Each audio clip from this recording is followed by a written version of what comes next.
अच्छा, ये अब हम जो अपर यूनिट आ जाता है रीच फॉर्मेशन का, जो मिडल और अपर यूनिट के दरमियान एक अनकन्फर्मेबल कॉन्टैक्ट है।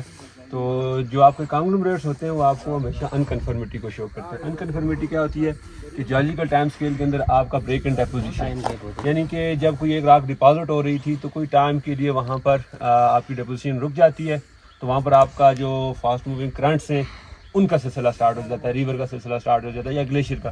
तो वो जो है ना आपका इनलैंड से मटेरियल पीबल कोबल ला के एक लार्ज एरिया के ऊपर डिपॉजिट करते हैं, ठीक है। तो वो बाद में सेट लेटर ऑन जो है ना आपका इसके अंदर जो प्रेसिपिटेशन होती है सीमेंटिंग मटेरियल की, तो वो फिर जो है कन्वर्ट हो जाता है किसके अंदर, कॉन्ग्लोमरेट्स के अंदर है। फिर उसके ऊपर जो है ना आपका जो ब्रेक एंड डेपोजिशन है वो टाइम पर खत्म होता है, तो फिर डेपोजिशन नॉर्मल स्टार्ट हो जाती है। तो जहाँ कहीं भी आपको कॉन्ग्लोमरेट्स मिले तो इसका ये मतलब है कि आपका कोई ना कोई ब्रेक एंड डेपोजिशन आया हुआ है। तो अब ये जो कॉन्ग्लोमरेट्स हैं इसके अंदर अब हम जब देख रहे हैं तो ये जो कॉन्टैक्ट है लोअर मिडल गजीज फॉर्मेशन का अपर के दरमियान, तो यहाँ पर ये हमें जो क्लास स्पॉटेड, अब इसके अंदर आप देखें तो नंबर ऑफ क्लास आपको मिल रहे हैं। ये जो राउंडेड पीबल कोबल्स हैं, तो हाँ ये देखो ये आपका लाइमस्टोन का क्लास पड़ा हुआ है, ये इसके अंदर जो है ना आपका चर्ट है, और ये छोटे छोटे जो है ना इसके अंदर अगेट्स भी हैं, क्योंकि ये इसके राउंडेड पीबल्स कोबल है। तो ये सारे का सारा क्लास स्पॉटेड है। क्लास स्पॉटेड इस वजह से कि इसके अंदर क्लास ज्यादा है।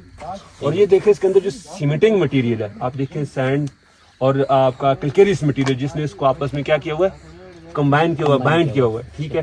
तो ये जो आपके कॉन्ग्लोमरेट्स होते हैं ये बड़े इकोनॉमिकली इनको जो पहली क्लाइमेट कंडीशन को देखा जाता है, पहले करंट्स को लिए स्टडी किया जाता है। आपके किसी रीजन के अंदर जो है इकोनॉमिक सिग्निफिकेंस भी उस टाइम पीरियड की ये डिफाइन करती है, क्योंकि ये आपका मिक्सचर सारा लेके आया होता है रिवर ने।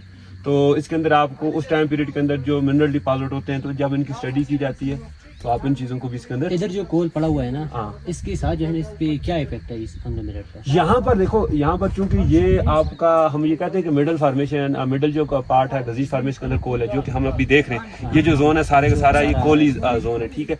तो ये आपका कैप रॉक है कि मिडल रॉक का जो गजीज फॉर्मेशन है इसके कैप रॉक है, मतलब इससे आगे आपको कोल नहीं मिला। इसके नीचे यानी कि ये की बेड है, की बेड से ये मुराद है कि इसके नीचे आपको क्या कोल के होराइजन मिलेंगे। और 100 रेंजेस के अंदर ये कॉन्ग्लोमरेट के ऊपर एक्सटेंड कर रहे हैं, पूरे आपकी इसके एरिया के अंदर एक्सटेंशन है। लेकिन यहाँ पर ये की बेड है कि इसके नीचे आपको कोल्स के जो होराइजन है वो मिलेंगे। तो ये क्लास स्पॉटेड था, इस वजह से मैं आपको डिस्कस कर रहा था। ये देखिए पीछे मेरे जो बैकग्राउंड के अंदर ये पूरे का पूरा जो है ना आपका थिक बेड है जो है कॉन्ग्लोमरेट्स के। तो इनकी भी स्टडी होती है, पहले करंट एनवायरनमेंट को स्टडी करते हैं, फिर इसके एरिया के अंदर, और इसका मतलब ये हो गया कि ये मिडिल पोर्शन का जो है ना वो अपर पार्ट और अपर का लोअर बेसल पार्ट, और ये अनकन्फर्मेबल जोन को शो कर रहा है। ठीक हो गया, समझियो।